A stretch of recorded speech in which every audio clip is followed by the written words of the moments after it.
오늘은 창세기 42장 또 43장에 있는 말씀들을 중심으로 요셉의 꿈, 갈등, 사랑 이러한 제목으로 말씀을 나누겠습니다. 요셉은요, 형들에 의해 이집트에 노예로 팔려간 지 13년 만에 총리가 됩니다. 그리고 7년간의 풍년을 지나 이제 7년간의 흉년이 찾아오는데 흉년 2년 차가 되던 해에 식량을 구걸하러 내려온 형들을 요셉이 만나게 됩니다. 성경은 그 광경을 이렇게 묘사합니다. 42장 6절인데요. 때에 요셉이 나라의 총리로서 그 땅 모든 백성에게 곡식을 팔더니 요셉의 형들이 와서 그 앞에서 땅에 엎드러 절하매 라고 했어요. 여러분, 요셉의 형들이 애굽의 총리가 되어 있는 요셉 앞에 엎드려 절하는 이 장면은요, 요셉이 어린 시절에 꾸었던 꿈이 현실로 나타난 거예요. 요셉은 이집트의 총리가 된 자신에게 엎드려 절하는 형들을 보는 순간 옛날에 꾸었던 꿈이 불현듯 생각난 거예요. 그때부터 22년 전에 꾼 꿈인데, 요셉은 극심한 기근으로 인해서 자신을 찾아온 형들이 자기 앞에서 절하는 모습을 이렇게 보면서 그동안 까맣게 잊고 있었던 오래전 꿈을 생각하게 된 겁니다. 까맣게 잊었던 꿈이 되살아난 요셉이 꿈을 생각하면서 제일 먼저 취한 행동이 오늘 본문에 있어요. 요셉은 형들이 이집트를 정탐하러 온 스파이다라고 갑자기 형들에게 누명을 씌우고 모함합니다. 우리는 정탐꾼이 아니라 기근이 들어서 곡식을 사러 온 야곱의 아들들입니다. 아무리 주장해도 요셉은 인정하지 않아요. 그리고 형들을 정탐꾼으로 모함해서 옥에 가둡니다. 그런데 여러분, 놀라운 것은 형들이 억울한 누명을 쓰게 되자 과거에 자신들이 동생 요셉에게 했던 그 몹쓸 짓이 생각났다는 거예요. 자기가 억울한 누명을 써보니까 억울한 누명을 자신들이 씌우고 팔아버렸던 동생 요셉이 생각났다는 거예요. 21절에 보면 이렇게 말해요. 그들이 서로 말하되 우리가 아우의 일로 범죄하였도다. 자신들이 했던 짓이 죄라는 것을 알았다는 거예요. 여러분, 요셉의 형들은 정말 정탐꾼이 아니었어요. 그런데 그럼에도 불구하고 그들은 요셉 앞에서 떳떳하고 당당하지 못했다는 거예요. 이유가 뭘까요? 과거에 자신들이 요셉에게 저지른 일이 생각났기 때문이에요. 여러분, 요셉을 이집트의 노예상에게 은 20개에 팔아 넘긴 후에 형들은 아버지 야곱에게 요셉이 짐승의 밥이 되었다고 거짓말을 했어요. 그 거짓을 진실로 위장하기 위해 요셉의 채색옷에 숫 염소를 죽여 피를 적시고 요셉이 이렇게 짐승의 밥이 됐다고 거짓말한 거예요. 이런 일들이 요셉 앞에서 절을 할 때에 형들의 기억 속에 되살아났다, 그런 말입니다. 여러분, 과거에는 형들이 요셉보다 힘이 있어서 요셉을 다스렸어요. 마음대로 했어요. 팔아버리기까지 했으니까. 그러나 지금은 그게 정반대가 되어서 요셉의 절대적인 힘이 형들을 다스리고 있는 겁니다. 과거에 형들은 생각했어요. 요셉을 죽이면 요셉의 꿈도 사라질 거다. 그러나 요셉은 안 죽었고 요셉의 꿈도 지금 현실이 되어 나타난 겁니다. 요셉의 형들은 이집트에 정탐하러 온 그러한 스파이들이 아님이 분명함에도 불구하고 정탐꾼으로 모함을 받고 있는 겁니다. 이유가 뭘까요? 오늘 이 성경 전체의 문맥에서 그 이유는 하나님이 요셉의 꿈을 성취하고 있다는 겁니다. 17절에 보면 요셉은 형들을 3일 동안을 가두었다. 3일을 가두었다는 말은 완전히 가두었다, 그러한 의미가 있어요. 형들을 다스리는 또 하나의 방법이 뭐예요? 옥에다가 3일을 가두는 거예요. 3일이 지나자 요셉이 다시 와서 이렇게 말했어요. 만일 너희들이 정탐꾼이 아니라면 9명은 여기 옥에 갇히고 한 사람만 나가서 막내 아우 베냐민을 데리고 와라. 그러면 너희가 하는 말이 진실이라는 것이 입증되고 너희들은 죽지 않을 거야. 여러분 생각해 보세요. 그런데 왜 요셉은 자기 형들에게 왜 이런 모함을, 이렇게 누명을 뒤집어 씌우고 모함을 꾸미고 있는 것이냐는 거예요. 이것은 요셉이 과거에 자신이 당한 일을 복수하는 것일까요? 그런 것이 아니에요. 요셉은 자신이 꾸었던 그 꿈을 지금 이루고 있는 거예요. 생각이 나서. 요셉이 꿈을 생각하지 않았다면 그냥 돈 받고 곡식을 주면 되는 겁니다. 이건 거래하는 거니까. 그러나 요셉은 형들이 자신에게 엎드려 절하는 모습을 보면서 하나님의 꿈이 생각난 거예요. 저는 이 말씀은 이렇게 개인적으로 이해해요. 우리가 삶의 어떤 상황을 만날 때 요셉은 꿈이 생각났지만 우리는 뭐가 생각나면 좋으냐면 하나님의 말씀이 생각나야 좋아요.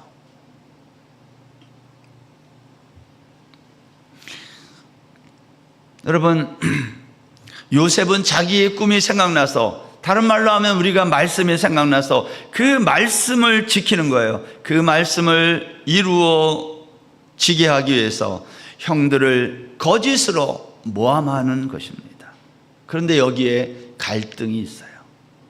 꿈을 생각하고 그 꿈을 이루려는 요셉과 꿈을 잊은 채 자신의 욕망을 따라 살아온 야곱과 그의 가족들 사이의 갈등입니다.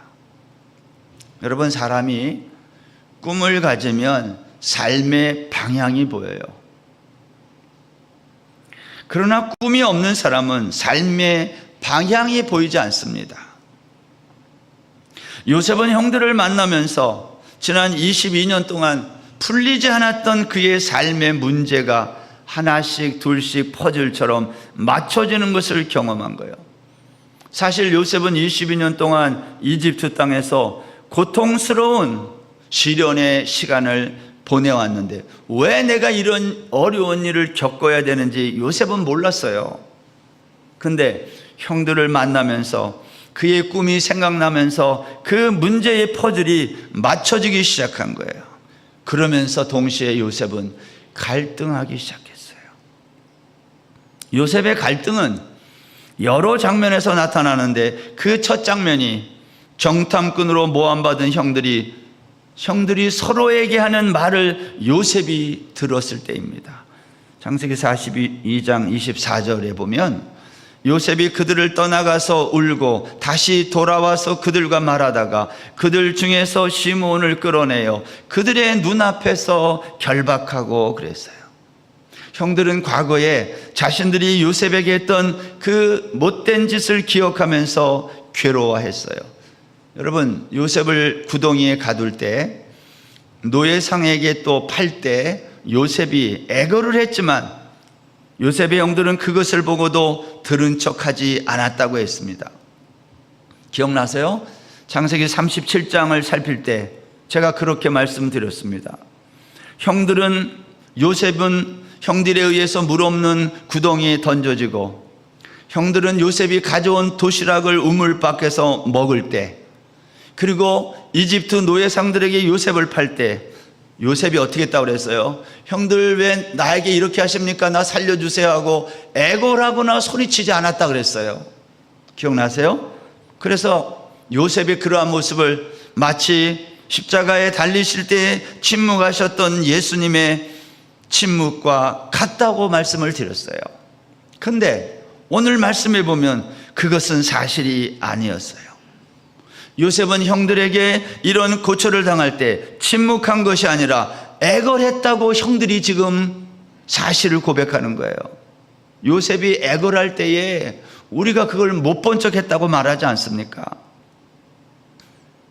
이때 장남 루벤이 나타나서 말을 합니다.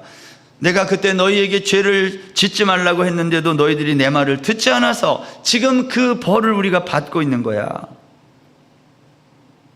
이런 말을 했다는 거예요. 형들은 통역을 세워서 요셉과 대화를 했기 때문에 요셉이 자신들의 말을 듣지 못하는 줄로 알았어요. 그런데 요셉은 사실 형들의 이러한 대화를 다 들었고 드디어 참을 수 없어서 밖으로 나가 울고 다시 돌아와 그 다음에 시므온을 결박했다 그랬어요. 여러분, 정탐꾼이라고 만약 판단이 됐다면 이집트의 총리였던 요셉이 이놈들 다 죽이라고 하면 끝이에요. 근데 요셉은 한 사람만 인질로 잡고 나머지 가족들에게는 곡식을 자루에다 채워주고 또 길을 가다가 필요한 길 양식까지 보너스로 챙겨줬어요. 이것은 무슨 말이냐면 요셉이 복수한 게 아니라는 거예요. 27절 말씀에 보면 42장 27절에 보면 한 사람이 영안에서 나귀에게 먹이를 주려고 자루를 풀고 본즉 그 돈이 자루 아귀에 있는지라 그랬어요. 형들은 요셉을 떠나 곡식을 나귀에 싣고 가다가 먼 여행길이니까 중간에 한 여관에서 하룻밤을 머물게 된 거예요. 그때 나귀도 먹어야 되니까 나귀에게 먹이를 주려고 자루를 풀었는데 그 돈 자루 아귀 입구에서 자기들이 요셉에게 주었던 돈 뭉치가 그대로 있는 것을 발견하게 된 거예요. 이것을 보고 형들은 혼이 나가고 두려워 떨며 이렇게 말했어요. 하나님이 어찌하여 이런 일을 우리에게 행하셨는가? 지금 형들은 지금 일어나고 있는 이 일련의 일들은 하나님이 자신들에게 행하시는 일이라고 생각한 거예요. 고향으로 돌아온 이들은 그동안 일어난 모든 일들을 야곱에게 소상하게 보고합니다. 그 보고의 핵심이 뭐예요? 막내 아우 베냐민을 데리고 이집트에 가야만 이 모든 문제가 해결된다는 것이었어요. 그리고 각자의 자루를 풀었다 그랬어요. 35절에 보면 각기 자루를 쏟고 본즉 각 사람의 돈 뭉치가 그 자루 속에 있는지라 그들과 그들의 아버지가 돈 뭉치를 보고 다 두려워하더니 그랬어요. 여러분, 곡식 자루에서 식량 대금으로 요셉에게 준 돈 뭉치가 그대로 있는 거예요. 이걸 보고 두려워하고 있을 때 야곱이 말을 합니다. 요셉이 없어졌고 22년 전에 이제는 시므온이 또 없어졌고 이제는 베냐민마저 없어지게 생겼다. 이 모두가 나를 해롭게 하는 일이구나. 야곱이 한 말이에요. 여러분, 아들들이 2년 동안의 기근으로 먹을 것이 없어 그 먼 길을 이집트까지 가서 곡식을 구하러 갔다가 지금 곡식을 가지고 온 거예요. 비록 시므온을 데리고 오지 못하고 그렇게 했지만 일단 곡식을 가지고 온 거 아니에요. 그러면 가장인 야곱의 입장에서 아들들아 일단 수고했다 이렇게 말하고 나서 그러면 우리가 이 문제를 어떻게 해결해야 되는가? 베냐민을 데려오라고 한 이 문제, 시므온이 지금 인질로 잡혀 있는데 이 문제를 어떻게 해결하면 좋을까? 이렇게 말해야 되지 않나요? 일단 수고했다. 근데 이 문제를 우리 어떻게 하면 좋을까? 이렇게 해야 맞는데 야곱은 가장이라는 자가 자기 입장에서만 얘기해요. 우리 중에도 이러한 가장이 있을까요? 저는 없을 것 같아.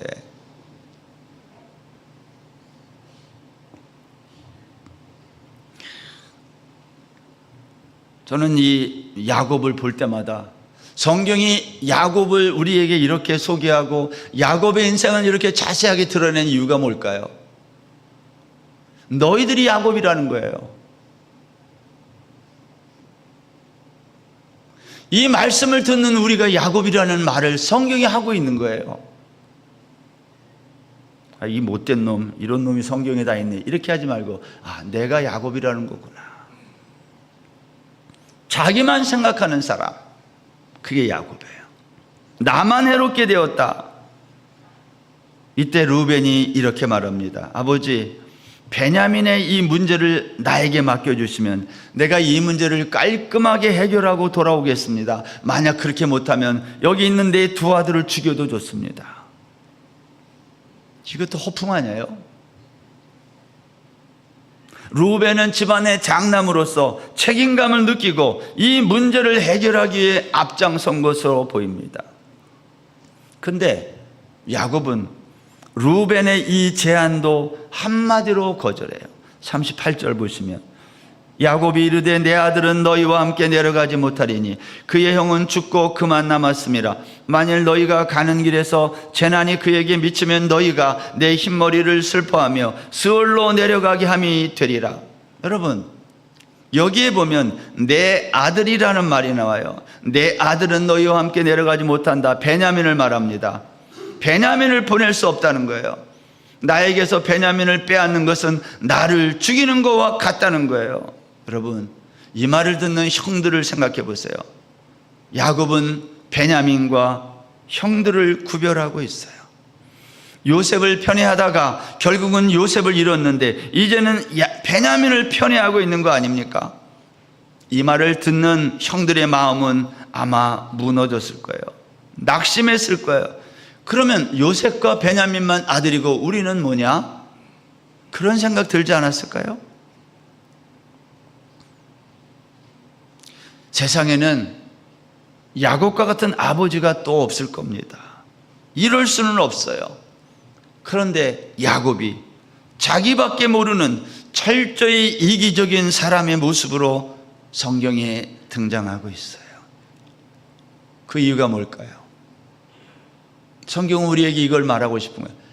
야곱과 같은 존재가 너희들이다. 그런데 나는 그런 너희들을, 내가 야곱을 끝까지 붙들고 사랑한 것처럼 나도 너희들을 끝까지 붙들고 사랑한다. 그 말을 하고 싶은 거예요.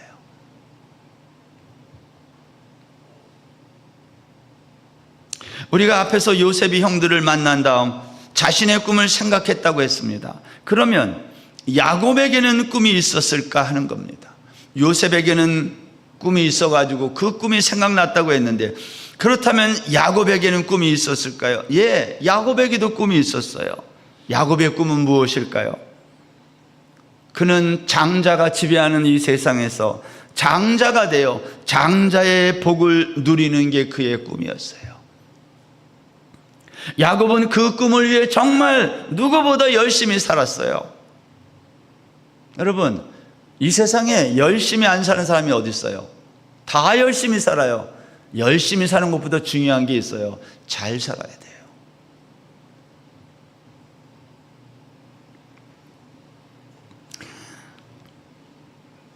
여러분, 야곱은요, 열심히 살았기 때문에, 이 열심히 사는 사람의 특징이 뭐냐면 자기들이 원하는 것을 붙잡을만 하면 그게 또 사라지는 거예요. 붙잡을만 하면 또 사라지고. 야곱의 인생은 그 반복이에요. 정말 수고를 많이 했어요. 그런데 야곱에게는 손에 잡히는 열매가 없었던 거예요. 잡혔지만 그것은 자기 게 아니었어요. 다 놔야 되는 겁니다. 수고는 많은데 열매가 없는 인생. 그 이유는 야곱의 꿈은 하나님의 꿈이 아니라 자기의 꿈이었기 때문에, 자기 스스로가 꾸었던 꿈이기 때문에. 반면에 요셉의 꿈은 요셉이 원해서 꾼 게 아닙니다. 요셉의 꿈은 하나님의 꿈이었어요. 하나님이 요셉에게 그 꿈을 꾸게 하신 거지, 요셉이 원해서 꾸는 꿈은 없어요. 그 꿈은 요셉의 미래였습니다. 여러분, 우리의 꿈은 언제의 꿈입니까? 여러분은 미래의 꿈이 있습니까? 제가 말하는 미래라고 하는 것은 이 땅이 아니에요. 영원한 천국에 대한 꿈이 있냐 이 말이에요.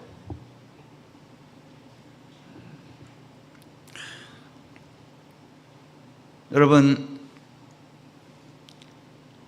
요셉의 꿈은 요셉의 미래였습니다. 그런데 모두 요셉의 꿈을 다 잊고 있었던 거예요.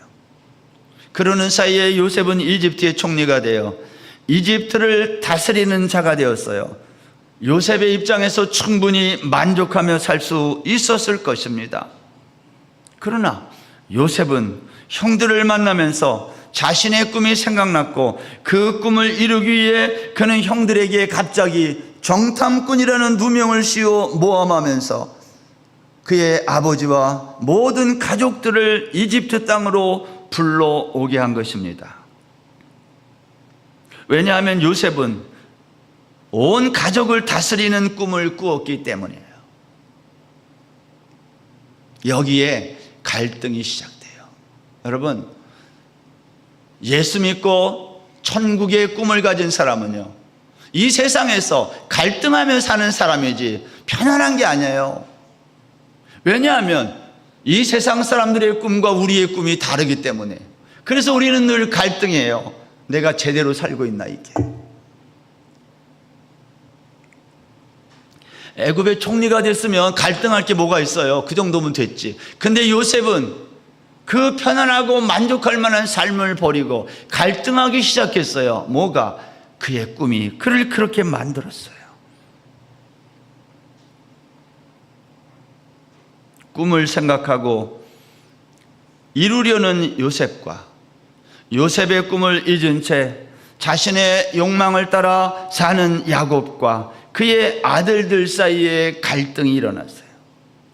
형들을 사이에 두고 요셉과 야곱 사이에 갈등이 있었고, 베냐민을 사이에 두고 요셉과 야곱 사이에 갈등이 있습니다. 요셉과 야곱 사이의 갈등은 꿈을 생각하는 자와 꿈을 잊고 사는 사람 사이의 갈등이에요. 내가 갈등이 있다면 그 사람은 잘 살고 있는 거예요. 지금 나 갈등 없어, 너무 행복해, 그 사람은 지금 꿈이 없는 거예요. 왜 하나님은 요셉에게 꿈을 주시고 그 꿈으로 인해 엄청난 고통을 주시면서까지 그 꿈을 이루려고 하실까요? 요셉은 단순히 꿈을 꾼 자가 아니라 꿈을 기억하고 생각하는 사람이었어요. 여러분, 꿈이 있는 사람은요, 삶의 환경에 떠밀려가지 않고 그 꿈을 향하여 나아갑니다. 30세의 이집트의 총리가 된 요셉, 성공한 인생이지만 요셉은 그것이 중요하지 않았어요. 요셉은 22년 동안 잊고 살았던 자신의 꿈을 어느 날 형들이 자기 앞에서 절하는 그 광경을 보면서 그 꿈이 생각났어요. 기억났어요. 반면에 야곱과 그의 아들들은 요셉의 꿈의 의미를 몰랐어요. 그래서 두려워할 수밖에 없었던 거예요. 꿈을 알면 갈등이 있어도 그 꿈을 향하여 가지만 꿈을 모르면 두려워하는 거예요. 세상에서 무슨 일만 나면 걱정부터 하는 거예요. 그 꿈이 없다는 증거예요.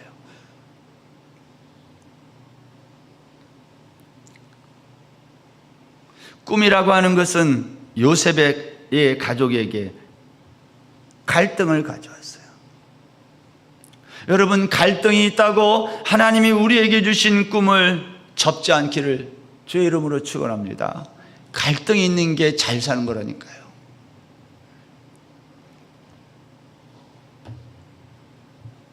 꿈은 삶의 방향을 분명하게 해주는 거예요. 지금 나의 위치가 어디에 있는가, 이것보다 더 중요한 것은 지금 나에게 꿈이 있는가가 더 중요해요. 저와 여러분에게는 하나님이 주신 꿈이 있습니까? 그 꿈이 우리를 갈등하게 해도 그 갈등은 행복한 갈등인 거예요. 오늘 마지막 세 번째로 생각하고 싶은 주제가 사랑 이야기입니다. 요셉의 사랑 이야기. 16절부터 22절에 그 얘기가 있어요. 요셉의 형들이 이집트에 내려갈 때에 그들이 해결해야 될 문제가 많았어요. 먼저 시므온을 무사히 구출해야 됐고요. 곡식을 또 사와야 됐고요. 자신들의 곡식 자루에 있었던 돈 뭉치에 대해서 요셉 앞에서 해명도 해야 했어요. 그러나 이러한 것보다도 가장 큰 문제, 해결해야만 했던 문제는 이집트의 총리 요셉 앞에 형들이 서는 거예요. 그들은 너무 두려웠기 때문입니다. 16절 이하에 보면 요셉은 먼저 청지기에게 두려워 떠는 형들에게 말하는 거예요. 청지기를 통해 우리 집으로 인도하라는 거예요. 그리고 짐승을 잡고 자신과 함께 먹을 수 있도록 준비하게 했습니다. 형들은 요셉의 집으로 인도될 때에 생각했을 거예요. 이제 올 것이 왔구나. 지난번 자리에 있는 돈 뭉치로 인해서 이제 우리를 모함하고 누명씌워 우리를 잡고 노예 삼고 우리의 모든 것을 빼앗으려고 하는구나. 그래서 요셉의 형들은 청지기에게 자루의 돈에 대해서 물어보지도 않는데 해명을 해요. 이 돈은 우리가 훔친 게 아니라 가서 자료를 풀어보니 누가 집어넣었고 우리는 누가 이런 짓을 했는지 알지 못합니다. 또한 우리는 양식을 살 다른 돈을 또 이렇게 가지고 왔습니다. 우리는 정탐꾼이 아닙니다. 그런 뜻이에요. 이 말을 들은 요셉의 청지기가 말합니다. 23절 그가 이르되 너희는 안심하라. 두려워하지 말라. 너희 하나님 너희 아버지 하나님이 재물을 너희 자루에 넣어 너희에게 주신 것이니라. 너희 돈은 내가 이미 받았느니라 하고 시므온을 그들에게 이끌어내고 그들을 요셉의 집으로 인도하고 물을 주어 발을 씻게 하며 그들의 나귀에게 주더라. 요셉의 청지기는 어떻게 하나님의 이름을 알았을까요? 아마 그의 말투로 볼 때 그는 하나님을 경건하게 섬기는 자로 생각되어집니다.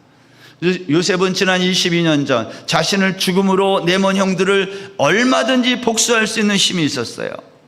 그러나 복수하지 않습니다. 두려워 떠는 형들에게 샬롬을 선포합니다.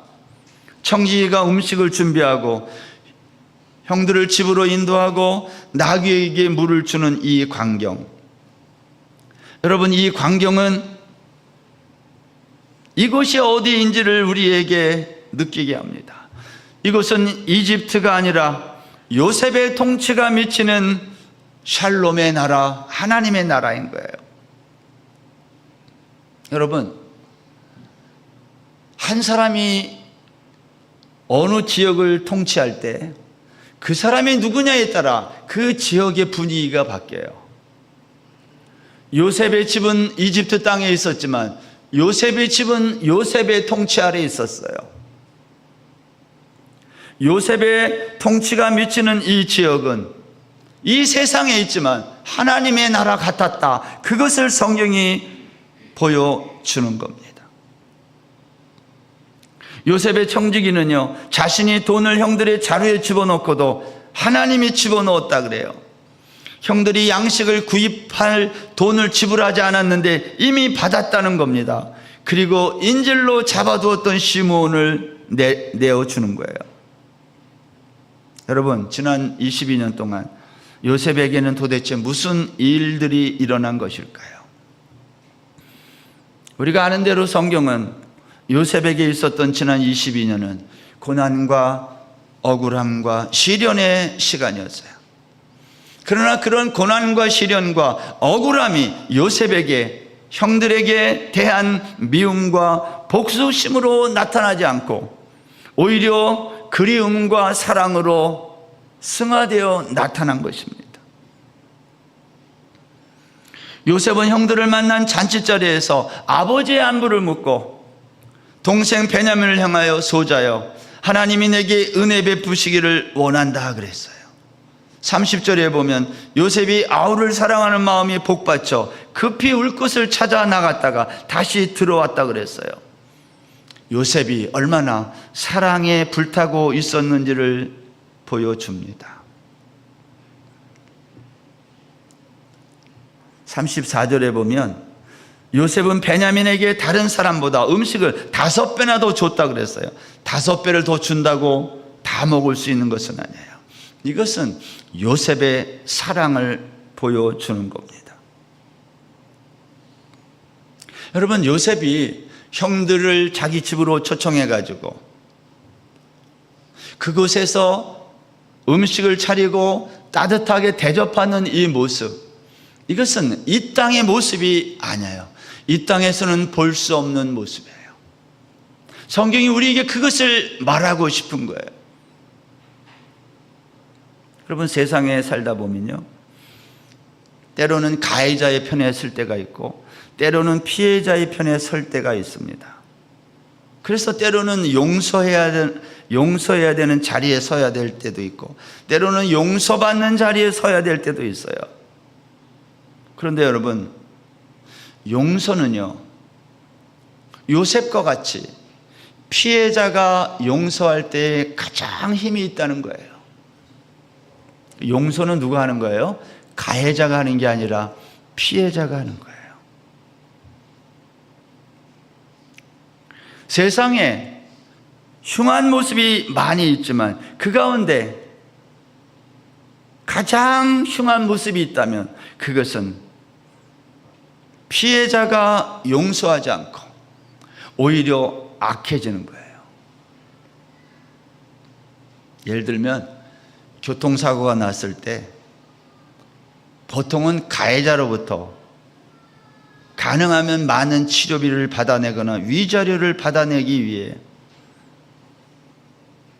피해자들이 그렇게 변하는 모습을 봐요. 이것은 흉한 모습이에요. 우리나라는 지구상에 유일하게 남아있는 분단 국가로 불려지고 있습니다. 남북한이 대치한 상태로 오랜 세월을 살아오고 있습니다. 매년 8.15 광복절이 되면 아니면 우리의 국경일이 되면 우리 민족은 늘 우리 민족의 연약함 때문에 우리도 힘만 조금만 더 기를 수만 있다면 이 억울한 일을 당하지 않을 건데 우리는 늘 그러한 약자의 서름 속에 살아온 민족이에요. 우리가 생각할 때 북한이 가해자이고 남한이 피해자라고 말한다면 여러분, 이것은 기회입니다. 여러분, 복수할 수도 있고 용서할 수도 있는 자리에 설 수 있다면 그것은 하나님이 나에게 주신 축복이에요. 기회야. 가해자에게는 기회가 없어요. 선택할 수 있는, 피해자만이 할 수 있어요. 용서하든지 복수하든지. 내 눈에 피눈물 나게 한 사람들이 있을지라도 하나님, 내가 저 사람에게 복수할까 용서할까, 하나님 나에게 그러한 기회를 주신 거 감사합니다. 그게 천국이에요.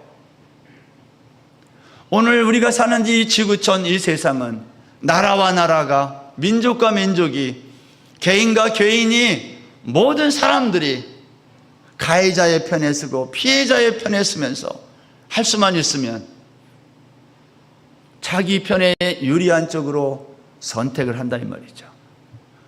이것은 이 세상이에요. 그래서 세상은 지옥인 거예요. 그냥 놔둬도 지옥이 돼요. 여기는 요셉이 꾸었던 그 꿈은 어떤 꿈이에요?